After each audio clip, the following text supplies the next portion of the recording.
Antarctica, the white continent, one of the most pristine places on Earth. This huge region of the southern hemisphere and its surrounding waters are essential components of our climate system.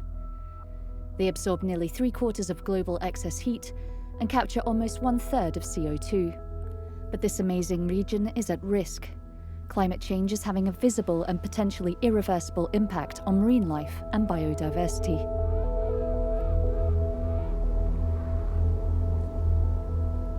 Scientists are raising the alarm.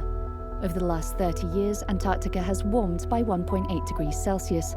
That's 3 times the global average.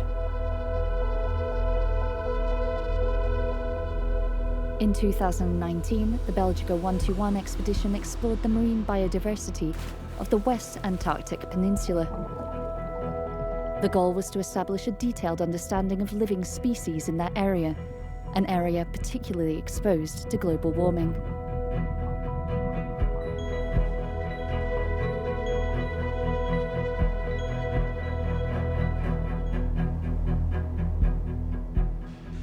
Bruno Danis, a marine biologist and professor at the Free University of Brussels, was the head of that mission, which collected more than 2,000 organic and mineral samples.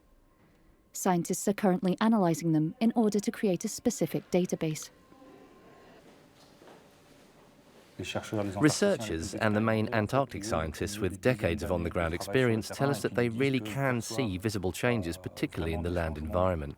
But it's also starting to be visible in the marine environment because, for example, in the Antarctic Peninsula, we have a system that is bordered by glaciers with fjords, and the glaciers are melting. They are retreating in some respects from the system.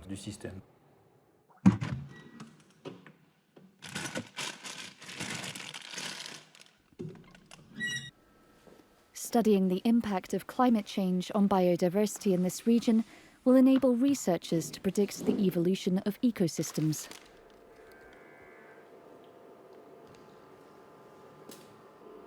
In turn, those studies will help the international community take important decisions on how to preserve the biodiversity of the Southern Ocean.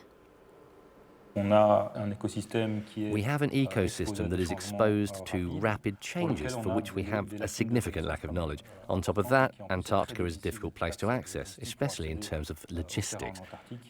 What we can do in order to reduce this lack of knowledge is use statistical models that we can use to create forecasts and fill in the gaps of our knowledge.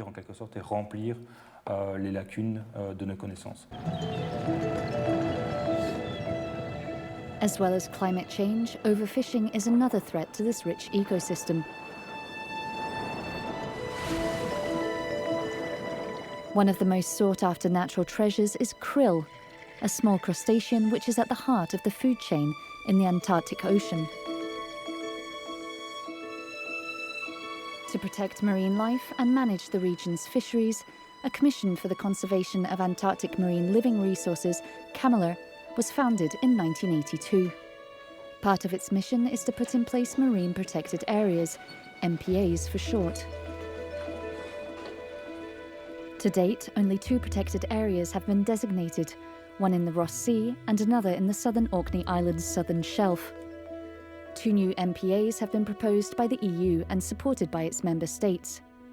A 3rd MPA proposal has been presented by Argentina and Chile.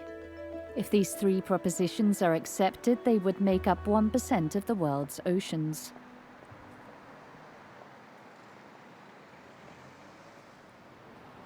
The preservation of Antarctica is a bit like a global game of chess. The European Union is in favour of an ambitious plan to create the largest marine protected area in history.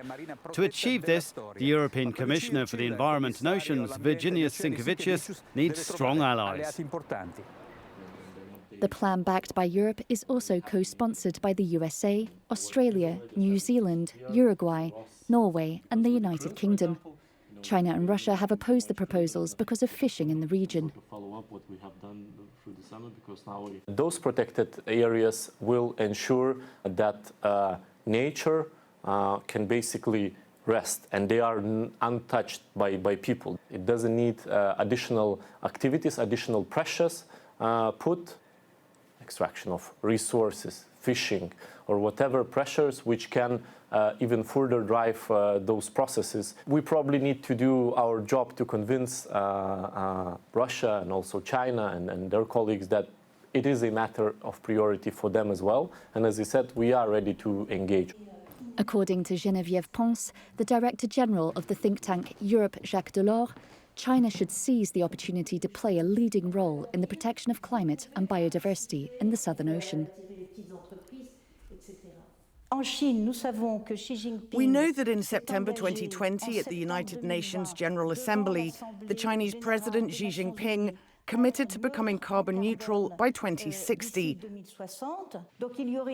So it would be a great contradiction in his attitude, in his commitment, if he were to allow the destruction of what's probably the main existing carbon sink.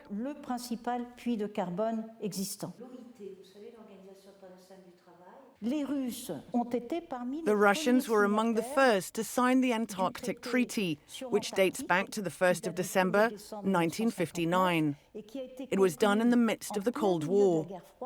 So it's a continent that's dedicated to peace and science. In the race to protect the Antarctic ecosystem, civil society can also play an important role. From Europe to America, several initiatives are underway to gain more support for the proposals on the agenda at the next CAMLR meeting in October. Sea Legacy, an international organisation that promotes ocean protection, is backing a soft power approach.